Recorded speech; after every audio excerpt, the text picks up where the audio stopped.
Hello students, welcome to the school science. Today we shall read chapter number 9 of class 7. The name of the chapter is soil. Last classes में हमने soil और soil profile के बारे में पढ़ा था, जिसमें हमने humus, water, clay, sand and gravels इन सब के बारे में जाना था और इनकी लोकेशन के बारे में जाना था। अगर हम एक फिस्टफुल ऑफ सोयल सैंपल लें और उसको वाटर के अंदर डाल कर देखें। आज हम जानेंगे सोयल टाइप्स के बारे में। तो सोयल कैसे बनती है आप सभी को पता है। वेदरिंग एक प्रोसेस होती है, इसमें क्या होता है, रॉक धीरे धीरे स्मॉल पार्टिकल्स में with the period of time break होती रहती है और इसी तरीके से सोयल बनती है। अब वो किस टाइप की सोयल होगी वो डिपेंड करता है रॉक किस टाइप की है। ठीक है, तो देखो जैसे कुछ सैंड सोयल है, कुछ सोयल है जिसे हम सैंड बोलते हैं, कुछ को क्ले बोलते हैं। ठीक है, तो the relative amount of sand and clay depend on the rock from which the particles were formed, that is the parent rock. Parent rock कौन सी रॉक होती है जिससे सैंड बनती है। ठीक है, तो ये सैंड होगी या क्ले होगी किसके ऊपर डिपेंड करता है, relative amount of sand and clay depend on the rock from which the particles were formed. Right, तो देखो the mixture of rock particles and humus is called soil. Soil हम किसे बोलते हैं, mixture of rock particles, rock particle रहे और humus रहे, इन दोनों को मिलाकर क्या बनता है सोइल। सिर्फ अकेले रॉक पार्टिकल्स नहीं होते हैं, उसके अंदर ह्यूमस भी होता है। ठीक है, so this is how soil is formed. Living organisms such as bacteria, plant, root and earthworm are also important part of any soil. सिर्फ इतना ही नहीं होता, हमने देखा है, अगर आपने ये एक्टिविटी की होगी लास्ट तो उसमें आपने देखा होगा कुछ बैक्टीरिया, कुछ प्लांट, रूट, अर्थवॉर्म, ये सब भी पाए जाते हैं सोइल के अंदर, ए ओरिजिन जो होता है उसके अंदर यहाँ पर। ठीक है, the soil is classified on the basis of the properties of particles of various sizes. ये हमने किस तरीके से क्लासीफाई किया है इसको कि जो सोइल सैंपल है उसके अंदर पार्टिकल्स का साइज़ क्या है। For example, if the soil contains greater proportion of big particles it is called sandy soil. Sandy soil हम किसे बोलेंगे, अगर इसके अंदर बिग पार्टिकल्स है। If the proportion of fine particle is relatively higher then it is called clay soil. Clay soil हम किसे बोलेंगे, अगर फाइन पार्टिकल्स मतलब बारीक पार्टिकल्स ज़्यादा हैं तो उसे हम क्या बोलेंगे, clay soil. The size of the particle in soil has an influence on its properties, obvious सी बात है।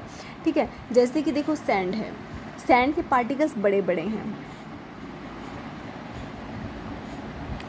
जैसे कि देखो सैंड के पार्टिकल्स ना बड़े बड़े होते हैं, तो जितने बड़े पार्टिकल्स होंगे तो उनके बीच में जो है आपको जगह भी क्या मिलेगी, ज़्यादा मिलेगी।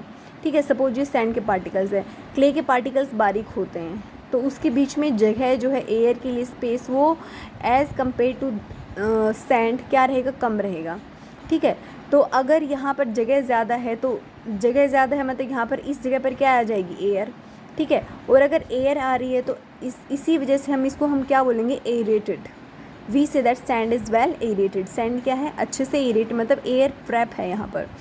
अच्छा, water can drain quickly through the spaces between the sand particles. अगर हम सपोज़ यहाँ ऊपर से पानी डाल रहे हैं, ठीक है, तो पानी जो है वो इजीली, क्योंकि यहाँ पर तो एयर है ना, तो इजीली परकोलेट होकर नीचे आ जाएगा। ठीक है, लेकिन यहाँ पर जो है अगर हम पानी डाल रहे हैं तो वो इजीली, क्योंकि ये पार्टिकल्स इतने क्लोज हैं कि ये इतनी आसानी से ये परकोलेट नहीं हो पाएगा वाटर। ठीक है, क्योंकि वाटर को रिप्लेस करने के लिए एयर चाहिए, एयर ऑलरेडी यहाँ पर क्या है, कम है। तो आपने देखा होगा अगर क्ले सोइल है तो अगर बारिश के बाद वहाँ पर पानी इकट्ठा हो जाता है ऊपर ज़मीन के ऊपर, लेकिन अगर सैंडी सोइल है तो तुरंत क्या कर लेता है, वो परकोलेट हो जाता है। ठीक है, तो इसी वजह से सैंडी सोइल है वो वेल एरेटेड होती है and rather dry. Clay particle being much smaller pack tightly together, वो आपस में बहुत अच्छे से पैक हो जाते हैं, living very little space for the air. Unlike Sandy soil water can held in the tiny gaps between the particles of clay. अच्छा, सैंडी सोइल के अंदर तो वाटर नहीं है होल्ड होता क्योंकि वो तुरंत नीचे आ जाता है, लेकिन क्ले के अंदर वाटर होल्ड हो जाता है। ठीक है, तो इसी वजह से ना क्ले है वो हैवी होती है as compare to sandy soil, क्योंकि वहाँ पर वाटर जो है वो ट्रैप हो जाता है। The best top soil for growing plants. अब क्वेश्चन आता है कि सबसे अच्छी कौन सी रहे अगर हम क्रॉप को उगाना चाहते हैं, प्लांट ग्रो करना चाहते हैं, तो सबसे देखो ज़्यादा क्ले होना भी ठीक नहीं है। ठीक है, क्योंकि जो ज़मीन है वो वेल एरेटेड होनी चाहिए। ज़्यादा सैंडी होना भी ठीक नहीं है, क्योंकि पानी अगर वहाँ पर, क्योंकि रूट्स को पानी भी चाहिए तो वो तो तुरंत नीचे चला जाएगा, ठीक है। तो ये भी ज़्यादा सही नहीं है। तो सबसे बेस्ट होती है लोमी सोइल। लोमी सोइल होती क्या है? Loamy soil is a mixture of sand, clay and another type of soil particle known as silt. इसके अंदर लैंड सैंड होता है, क्ले होता है और क्या होता है? सिल्ट होता है। अब सिल्ट क्या है? Silt occurs as a deposit of river beds. River beds जो होते हैं वो अपने साथ जो लेकर आते हैं उसका जो डिपॉजिट होता है that is known as silt. और ये बहुत क्या होता है, पेड़ जो प्लांट्स हैं उनके लिए बहुत हेल्पफुल होता है, उनके लिए न्यूट्रिशियस होता है, ठीक है। The size of the silt particles. अच्छा, अब इसका अगर हम टेक्सचर की बात करें और साइज़ का कंपैरिजन करें तो ये सैंड और क्ले के ठीक बीच का होता है। The loamy soil also has humus in it. इसके अंदर ह्यूमस भी होता है और ह्यूमस आपको पता है it is very necessary for the growth of A plant. It has the right water holding capacity. एकदम एग्जैक्ट जितना वाटर होल्डिंग कैपेसिटी चाहिए होती है उतनी इसके अंदर होती है, ठीक है। So Bujo has a question. I want to know that what kind of soil should be used for making earthen pots, मटका या सुराही वगैरह। तो उसको बनाने के लिए हमें किस टाइप की मिट्टी है वो सही रहेगी, तो इसका जवाब आपको देना है कमेंट बॉक्स में, ठीक है। इस क्वेश्चन के आंसर को समझने के लिए हम एक एक्टिविटी करते हैं, ठीक है। इस एक्टिविटी को करने के लिए अगर आपको नीडिंग आती है, मतलब आटा लगाना, तो ये आपके लिए काफ़ी हेल्पफुल रहेगी। लेकिन अगर नहीं आती है तो आप सीख सकते हैं, कोई मुश्किल नहीं है। आपने अपनी मम्मी को देखा होगा नीड करते हुए, आटा लगाते हुए, तो अगर आपने ध्यान से ऑब्ज़र्व किया है उनको तो आप ही आराम से कर पाएंगे, ठीक है। तो चलिए समझते हैं एक्टिविटी क्या है। Collect sample of clay, loamy and Sandy soil. हम इन तीनों टाइप की जो सोइल हैं उनके सैंपल लेंगे, ठीक है। तीनों को अलग अलग रखेंगे और हम थोड़ा अमाउंट लेंगे हर एक सैंपल से। उसके अंदर अगर कोई पेबल है, कोई रॉक है, ग्रास है, सब कुछ हटा देंगे, जस्ट हमें सोइल चाहिए।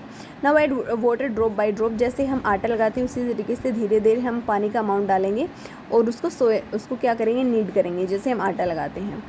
Add just enough water so that a ball can be made from it. जैसे आपने देखा होगा मम्मा को आटा लगाने के बाद एक बोल का फॉर्म दे देती है ना, उसी तरीके से हमें इसकी भी एक बोल की फॉर्म देनी है, ठीक है। फिर उसके बाद ये जो बोल की फॉर्म हमने दी है तो उसके बाद हम क्या बनाएंगे, इसको हम एक सिलेंड्रिकल शेप देंगे, ठीक है। सबसे पहले हमने आटे को क्या किया, नीड किया, गूंधा, ठीक है। फिर उसके बाद में हमने क्या किया, इसको एक बोल की शेप दे दी। इस तरीके से इसके अंदर ज़्यादा अमाउंट ऑफ वाटर भी नहीं होना चाहिए और कम भी नहीं होना चाहिए। फिर इसके बाद हमने इसको एक ऐसे सिलेंड्रिकल शेप दी, ठीक है। और सिलेंड्रिकल शेप से हमने क्या किया, इसको ऐसे करके और ये रिंग बनाने की कोशिश की है, ठीक है। अभी हमारे पास सैंपल कितने हैं, 3 हैं, लोमी, क्ले एंड सैंडी। तो अभी हमें ये देखना है कि कौन से सैंपल में जो है ये शेप देना आसान रहा या कौन से शेप में मुश्किल रहा।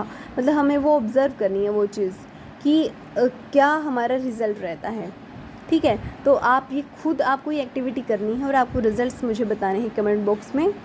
और यही इसी जो एक्टिविटी है उसके रिज़ल्ट से ही आपको बूझो के क्वेश्चन का आंसर भी मिल जाएगा कि कौन सी जो सोइल है वो ठीक रहती है, अच्छी रहती है अर्दन पोट्स के लिए, ठीक है।